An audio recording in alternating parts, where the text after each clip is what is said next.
ધોરણ 12 વાણિજ્ય વ્યવસ્થા અને સંચાલન પ્રકરણ 8 નાણાકીય સંચાલન. મિત્રો, અગાઉ આપણે પ્રથમ ચેપ્ટરની અંદર નાણાકીય સંચાલન વિશે પ્રાથમિક માહિતી મેળવેલી હતી. આ ચેપ્ટરની અંદર આપણે નાણાકીય સંચાલન વિશેના કુલ 5 મુદ્દાઓનો અભ્યાસ કરવાનો છે, જેમાં નાણાકીય સંચાલનનો ખ્યાલ અને વ્યાખ્યા, ત્યારબાદ જે નાણાકીય નિર્ણયો લેવાના આવે છે એ 3 પ્રકારના નિર્ણયો વિશે, ખૂબ અગત્યનું છે મૂડી માળખું. કંપની માટે આ મૂડી માળખું ખૂબ અગત્યનું છે, એવા મૂડી માળખા વિશેનો પણ આપણે અભ્યાસ કરીશું. ત્યારબાદ આવે છે કાર્યશીલ મૂડી અને કાયમી મૂડી. તો આ ચેપ્ટરની અંદર આપણે એવા કુલ 5 મુદ્દાઓની મદદથી નાણાકીય સંચાલન વિશેના માહિતીઓ છે પ્રાપ્ત કરશું. મિત્રો, કોઈ પણ ધંધો હોય એમાં ઘણી બધી બાબતોનું સંચાલન થતું હોય છે, જેમ કે કર્મચારી હોય એનું સંચાલન હોય, ઉત્પાદન અંગેનું સંચાલન હોય. તો અહીંયા જ્યારે નાણાંને લગતું સંચાલન કરવામાં આવે ત્યારે નાણાકીય સંચાલન એકમની અંદર થતું હોય છે. મિત્રો, ઘણા બધા ઉદાહરણ દ્વારા આપણે નાણાંનું એક મહત્વ સમજાવવામાં આવ્યું છે. જે માણસના શરીરની અંદર રક્તની જરૂરિયાત છે, એવી જ રીતના ધંધાની અંદર નાણું એ જરૂરી વસ્તુ છે. મિત્રો, નાણાં વગર કોઈ પણ પ્રવૃત્તિ શક્ય નથી બનતી. તો ધંધાકીય એકમની અંદર પણ નાણાં વગર ઘણી બધી પ્રવૃત્તિઓ છે અટકી જતી હોય છે. આપને એવી પણ એક માહિતી આપવામાં આવેલી છે કે દરેક ધંધા માટે નાણું એ પાયાની ઈંટ સમાન છે. એનો મતલબ એવો થયો કે સૌથી પહેલાં કોઈ ધંધાની શરૂઆત કરવી હોય તો પાયો અને પાયાની અંદર જરૂર પડશે નાણાંની. એટલે કે નાણું હશે તો આપણે મોટી ઇમારત છે એ ચણી શકીશું. આ મિત્રો, નાણું એક એવી ધરી છે કે જેની આજુબાજુ ઘણી બધી પ્રવૃત્તિઓ છે થતી રહેતી હોય છે. એટલે કે નાણાંને એક આર્થિક મુખ્ય ધરી તરીકે પણ અહીંયા બતાવવામાં આવેલું છે. મિત્રો, નાણાકીય સંચાલન એ એવી સંચાલનની પ્રવૃત્તિ છે કે જે નાણાંનું આયોજન અને અંકુશ આની સાથે સંબંધ ધરાવે છે. એટલે કે નાણું ક્યાંથી પ્રાપ્ત કરવાનું અને નાણાંનો ઉપયોગ કેવી રીતના કરવો, અને નાણાંની પ્રાપ્તિ પછી એને કયા જગ્યાએ કેટલી મર્યાદામાં ઉપયોગ થશે એ બાબતે અંકુશનું કાર્ય પણ કરવામાં આવે છે. સાથે સાથે નાણાકીય સંચાલન એ નાણાકીય સાધનોનો એવી રીતના ઉપયોગ કરવાનો કે જેથી સંતોષકારક વળતર કમાવા માટે નાણાંનો ઇષ્ટતમ ઉપયોગ કરી શકાય. તો એ રીતના નાણાકીય સંચાલન છે દરેક ધંધાકીય પ્રવૃત્તિઓ માટે ખૂબ અગત્યનું અને એક પાયાની કાર્ય તરીકે પણ આપણે જોઈ શકીએ છીએ. મિત્રો, નાણાકીય સંચાલનનો ખ્યાલ અને એની વ્યાખ્યા આપણે જોઈએ તો આપણે સૌથી પહેલાં વ્યાખ્યા જોઈએ છીએ F.W. પાઇસની વ્યાખ્યા જોઈએ. એવો શું કહે છે? તો કે નાણાંના ઉપયોગ પર આધારિત આધુનિક અર્થતંત્રમાં નાણાકીય સંચાલન એટલે જ્યારે જરૂર પડે ત્યારે નાણાં મળી રહે એ પ્રમાણેની વ્યવસ્થા. મિત્રો, એકમની અંદર ઘણા બધા અલગ અલગ સમય અને હેતુ માટે નાણાંની જરૂરિયાતો ઉદ્ભવતી હોય છે, પરંતુ જે સમયે જ્યારે જેટલા નાણાંની જરૂર પડે એ નાણું એકમની અંદર મળી શકે એવી એક વ્યવસ્થા એ નાણાકીય સંચાલન. આ મત હતો F.W. પાઇસનો મત હતો. હવે આપણે જે વ્યાખ્યા જોઈએ છીએ રેમન્ડ જે ચેમ્બર્સની વ્યાખ્યા આપણે જોઈએ છીએ. એઓના મત મુજબ તો કે નાણાકીય સંચાલન એટલે નાણાકીય બાબતો અંગે નિર્ણય લેવા. મિત્રો, આપણે હમણાં જ આગળના મુદ્દામાં જોયું કે નાણાકીય સંચાલન છે તો એ મુખ્ય બાબત કેન્દ્ર સ્થાને નાણાકીય હશે. એટલે કે નાણાંને લગતા તમે જે કાંઈ પણ નિર્ણય લેશો, નિર્ણય લીધા પછી તમે એનો અમલ કરશો, એ માટે તમે જે કાંઈ પણ પગલાઓ લેશો અને તેની આલોચના એટલે કે અંકુશનું કાર્ય કરશો, આ તમામ વસ્તુ છે નાણાકીય સંચાલન તરીકે આપણે જોઈ શકીએ ખરા. આવી જ રીતના પ્રોફેસર એમ કિમ્બાલ પણ આપણે નાણાકીય સંચાલનની વ્યાખ્યા આપે છે. એવું નાણાકીય સંચાલન એટલે ભંડોળ મેળવવું, તેનો ઇષ્ટતમ ઉપયોગ કરવો અને તેની યોગ્ય ફાળવણી કરવી, આ વસ્તુ ઉપર એમણે ભાર મૂકેલો છે. એટલે કે નાણું પ્રાપ્ત કરવું, નાણું પ્રાપ્ત થયા પછી એનો વધુ સારી રીતના કરકસર રીતના ઉપયોગ થાય એ પણ જુઓ, અને જે નાણું આવક દ્વારા પ્રાપ્ત થાય એને ઘણા બધા સ્ત્રોતની અંદર ફાળવણી કરવી, આવી તમામ બાબતોને આપણે નાણાકીય સંચાલન તરીકે જોઈ શકીએ છીએ. આ મિત્રો નાણાકીય સંચાલન એ આપણા માટે 3 વ્યાખ્યા દ્વારા સ્પષ્ટ કરે છે કે નાણાંને લગતા જે કાંઈ પણ નિર્ણયો છે એ નાણાકીય સંચાલન સ્વરૂપે આપણે જોઈ શકીએ. મિત્રો, એ નાણાકીય સંચાલન એ ધંધાની શરૂઆતથી લઈ એમનું વિસ્તરણ અને જ્યારે કોઈ પણ ધંધાનો અંત આવે ત્યાં સુધી જે કાંઈ પણ મની મેનેજમેન્ટ થાય છે એને આપણે નાણાકીય સંચાલન તરીકે જોઈ શકીએ. પરંતુ મિત્રો, આ નાણાકીય સંચાલનને આપણે વધુ સારી રીતના જોવું હોય તો આપણે એની કેટલીક લાક્ષણિકતાઓ છે એમનો પરિચય લેવો પડે. એમની કુલ 8 લાક્ષણિકતાઓ છે, જે હું તમને સૌથી પહેલાં યાદી સ્વરૂપે આપીશ ને પછી આપણે એને સમજીએ. સૌથી પહેલું છે તો કે સંચાલનની શાખા. ત્યારબાદ છે વિશાળ કાર્યક્ષેત્ર. ત્રીજું છે સંચાલકીય નિર્ણયોનો આધાર. ચોથું, નાણાકીય નિર્ણયો સાથે સંબંધ. પાંચમું, માલિકના મહત્તમ આર્થિક કલ્યાણનો હેતુ. છઠ્ઠું, ચાવીરૂપ સ્થાન. સાતમું, સંચાલનના અન્ય વિસ્તારો સાથે સંબંધ. અને આઠમું, 2 ભાગમાં વિભાજન. એક મુદ્દાઓનો આપણે અભ્યાસ કરીએ. એમાં સૌથી પહેલું આવે છે સંચાલનની શાખા.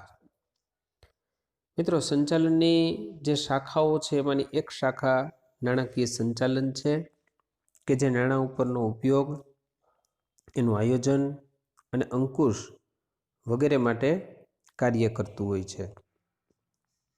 બીજું જોઈએ તો કે વિશાળ કાર્યક્ષેત્ર.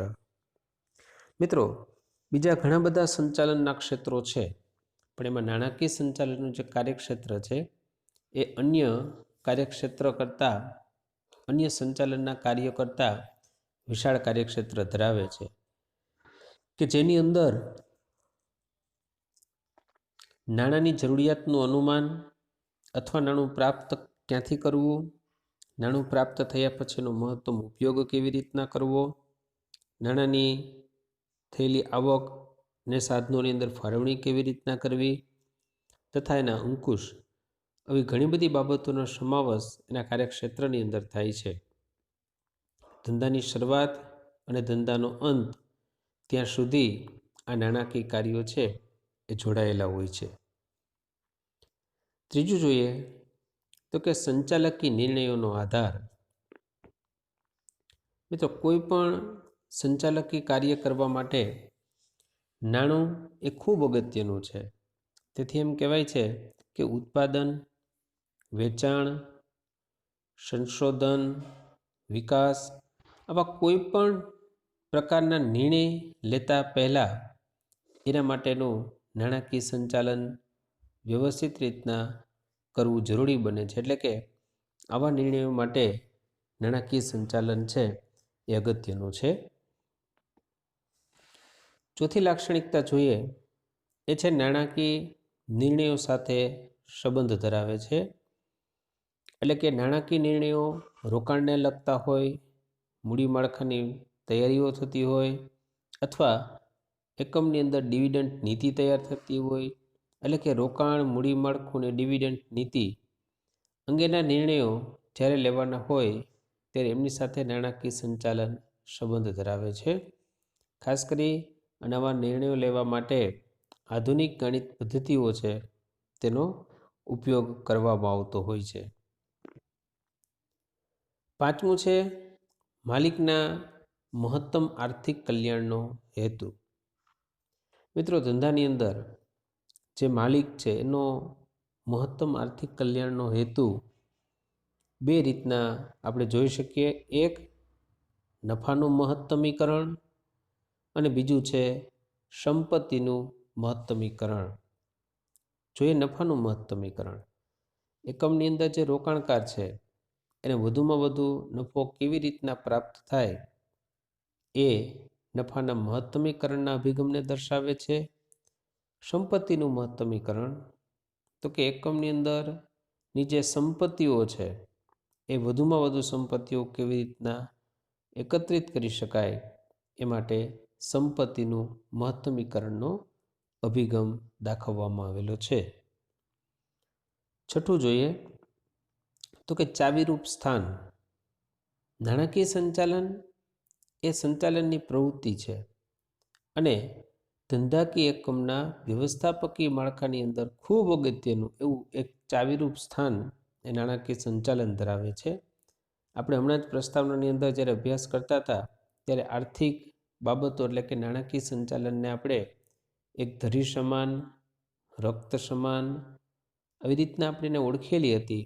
તો ત્યાં મિત્રો, સાતમી લાક્ષણિકતા જોઈએ સંચાલનના અન્ય વિસ્તારોના સાથેના સંબંધો. ધંધાની મોટાભાગની જે પ્રવૃત્તિઓ છે જેવી કે ઉત્પાદન હોય, વેચાણ હોય, બજાર સંશોધન હોય, આ બધી પ્રવૃત્તિઓને નાણાં સાથે સાંકળેલી છે. કારણ કે ઉત્પાદન માટે પણ નાણું જોઈએ, વેચાણ માટે પણ નાણાંની જરૂરિયાત રહેશે, બજારનું સંશોધન કરવું હશે તો પણ નાણાંની જરૂરિયાત તો રહેશે જ. નાણાકીય સંચાલનમાં પૂરતા પ્રમાણમાં ભંડોળ હશે તો યોગ્ય ઉત્પાદન નીતિ, યોગ્ય વેચાણ નીતિ વગેરે ઘડી શકાશે અને એમાં પરિવર્તન પણ થઈ શકે. આ અર્થમાં જો આપણે જોઈએ તો નાણાકીય સંચાલન એ સંચાલનના જે જુદા જુદા વિસ્તારો છે જેમ કે ઉત્પાદન સંચાલન, બજાર સંચાલન અને કર્મચારી સંચાલન સાથે સીધો સંબંધ ધરાવે છે. આઠમી લાક્ષણિકતા જોઈએ બે ભાગમાં વિભાજન. મિત્રો, અહીંયા જે મૂડી છે એ મૂડીનું બે ભાગમાં વિભાજન કરવામાં આવેલું છે. એટલે કે નાણાકીય સંચાલનને બે ભાગમાં વહેંચેલું છે. એક તો કે કાયમી મૂડીનું સંચાલન અને બીજું છે કાર્યશીલ મૂડીનું સંચાલન. મિત્રો, ધંધાની અંદર અમુક ખર્ચ છે લાંબા ગાળાના અને કાયમી હોય છે. તેને એના માટે કાયમી મૂડીનું સંચાલન જરૂરી છે. જ્યારે ધંધાની અંદર અમુક ખર્ચ એવા પણ હોય છે કે જેના માટે કાર્યશીલ મૂડીનું સંચાલન થઈ શકે. જેમ કે મકાન, યંત્રો અથવા જમીન આવી બધી બાબતોના નિર્ણય લેવા માટે કાયમી મૂડીનું સંચાલન, જ્યારે રોજબરોજના ખર્ચા માટે કાર્યશીલ મૂડીનું સંચાલન જરૂરી બને છે. મિત્રો, આપણે જોઈએ છીએ નાણાકીય સંચાલનના હેતુઓ. મિત્રો, એ નાણાકીય સંચાલનના હેતુઓને આપણે સમજીએ એ માટે આપણે નાણાકીય સંચાલનનો જે હેતુ છે એ માલિકના મહત્તમ આર્થિક કલ્યાણનો નેતુ હોવો જોઈએ. નાણાકીય સંચાલન એ નાણાકીય સાધનોના ઉપયોગ દ્વારા માલિકના આર્થિક મહત્તમીકરણના હેતુનો ખ્યાલ રાખે છે. એટલે કે કંપનીના શેર હોલ્ડરો છે એ આના માટે ખૂબ અગત્યના છે. એના માટે બે અભિગમ તારવવામાં આવેલા છે. એક, નફાના મહત્તમીકરણનો હેતુ અને બીજું સંપત્તિના મહત્તમીકરણનો હેતુ.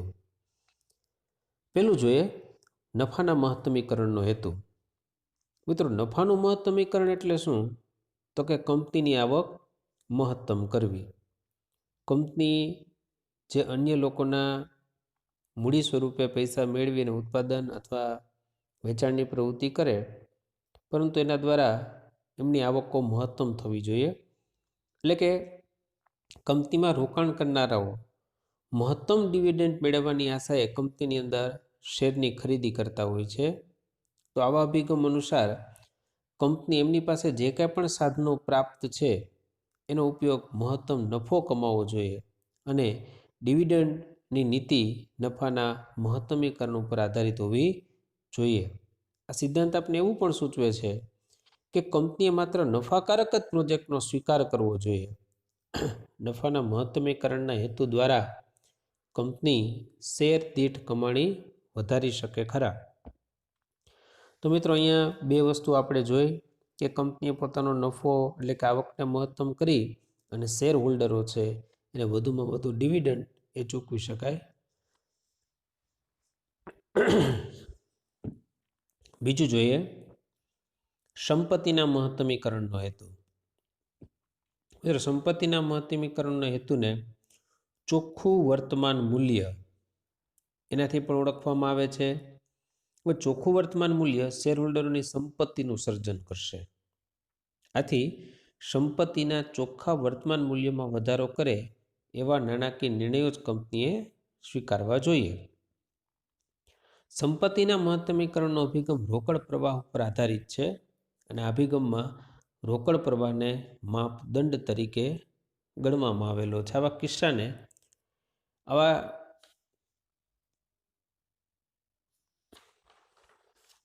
ખાસ કરીને સંપત્તિના વર્તમાન મૂલ્ય અને જરૂરી મૂડીરોકાણ વચ્ચેનો તફાવત છે એને સંપત્તિનું ચોખ્ખું વર્તમાન મૂલ્ય તરીકે ઓળખવામાં આવશે.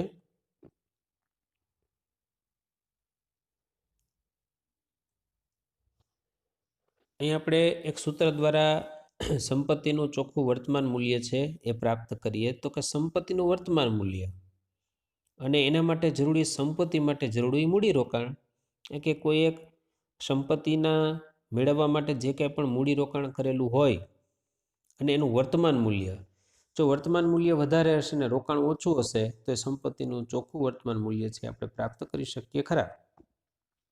મિત્રો એવા નાણાકીય નિર્ણયો લેવા જોઈએ કે જેથી કંપનીની સંપત્તિ છે મહત્તમ બને. જો કંપની દ્વારા સંપત્તિનું મહત્તમીકરણ થશે તો તેનું સીધું પ્રતિબિંબ છે એ શેર બજાર ઉપર પડશે, એટલે કે શેરના ભાવ છે એ ઉપર જશે. શેરના ભાવ વધવાથી કંપનીના જે શેર હોલ્ડરો છે એની સંપત્તિ છે એમાં વધારો થશે, જેને કારણે શેર હોલ્ડરોની મિલકતોમાં પણ શું થશે તો કે વધારો થશે. આવી રીતના નાણાકીય નિર્ણયો કંપનીઓ સ્વીકારવા જોઈએ કે જેથી એના જે રોકાણકારો છે એની સંપત્તિમાં વધારો થવો જોઈએ.